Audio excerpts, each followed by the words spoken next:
નમો ભગવતે વાસુદેવાય। છઠ્ઠા સ્કંદનો અધ્યાય 10મો। વજધારી ઇન્દ્રે વૃત્રાસુર સાથે યુદ્ધ કર્યું। શુકદેવજી કહે છે, હે રાજા, પછી દેવોએ દધીચી મુનિની પાસે જઈને શરીર માંગ્યું।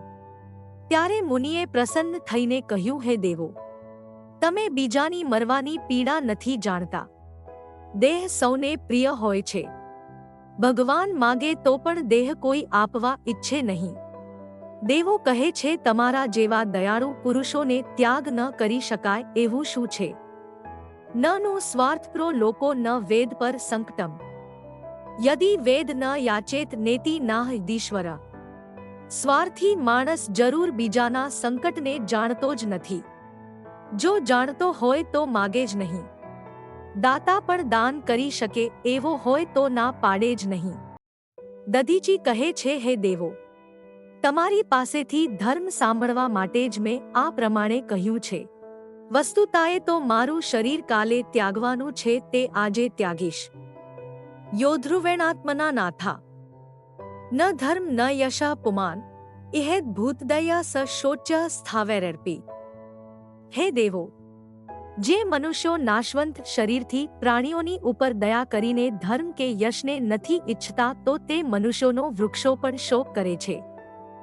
અમે તો અમારા ફળ, ફૂલ, પત્ર અને દેહ સુદ્ધા પરોપકાર માટે જ રાખ્યા છે। માણસ તો બીજાના કાંઈ ઉપયોગનો નહીં, આમ વૃક્ષો શોક કરે છે। દધીચી કહે છે, આ શરીરને અગ્નિ ખાઈ જશે અથવા કૂતરા વગેરે ખાઈ જશે, માટે આ શરીર અગ્નિ તથા કૂતરા શિયાળિયા વગેરેનું છે। આવા પારકા શરીરથી પરોપકાર ન કરે તે શોક કરવા યોગ્ય છે। આમ કહીને દધીચીએ પરમાત્મામાં મન જોડીને શરીરને છોડી દીધું। પછી ઇન્દ્રે વિશ્વકર્મા પાસે તેનું વજ્ર કરાવ્યું અને તે વજ્ર લઈને ઐરાવત હાથી ઉપર બેસીને વૃત્રાસુરને મારવા માટે દોડ્યો। દેવ અને અસુરોનું યુદ્ધ જામી પડ્યું।